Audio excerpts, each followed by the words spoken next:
So here I was, I had just driven 4 hours to see a triplex. And in my head, that was the only thing that I was going to be taking a look at. And during this visit, I had a broker that I knew quite well that was discussing the triplex with me and the things that we were going to do to make this deal happen. Wasn't really a big deal, right?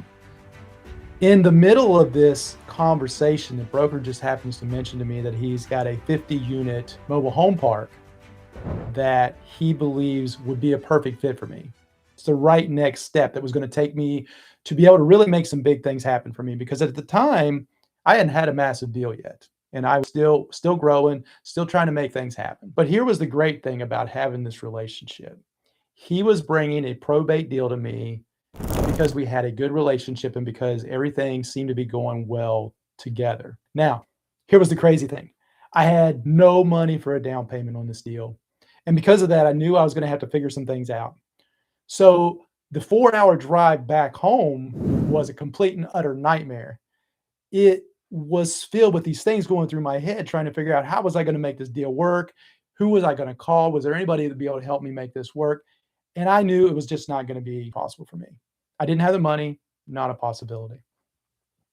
So I started thinking of all these creative ways that I could make this happen. Could I use some sort of seller financing? Could I reach out to some sort of private lender? Would a bank, because I knew the property was worth more than what they were asking for it, would they just go ahead and let me borrow the money?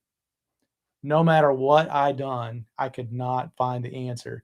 Went to numerous banks and everybody was telling me no. It was constant no. Dozens of banks that I visited said there is no way you're going to make this happen.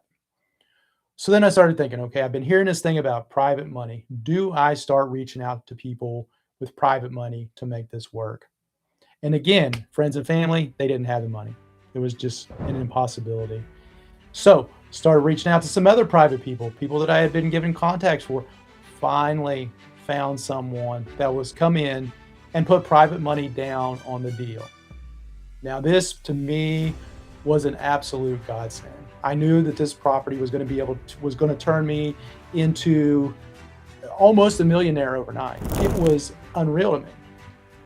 So I went ahead, I worked out all the details with the private lender. I didn't want somebody else to come along and snatch up the deal. So I had this thing under contract. We're ready to go. For the next 60 days, it was a complete and utter nightmare to me.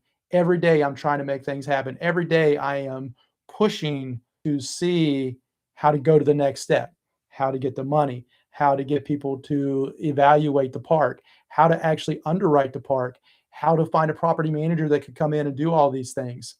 Now, long story short, everybody was telling me to leave this park alone. It wasn't a good deal. But at the end of the day, I came in, renovated this park, took a whole year to get this thing in place, learning every step of the way, fearful every step of the way.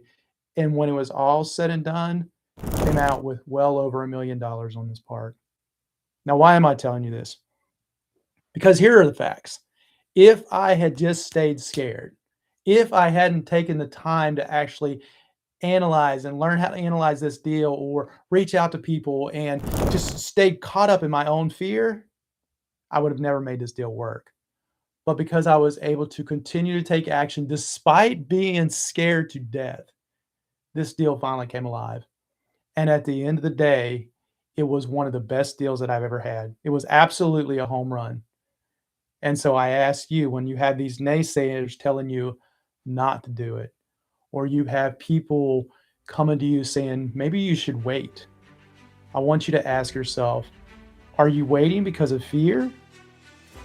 Or are you waiting because you just don't believe in yourself or because you're allowing someone else to dictate your future?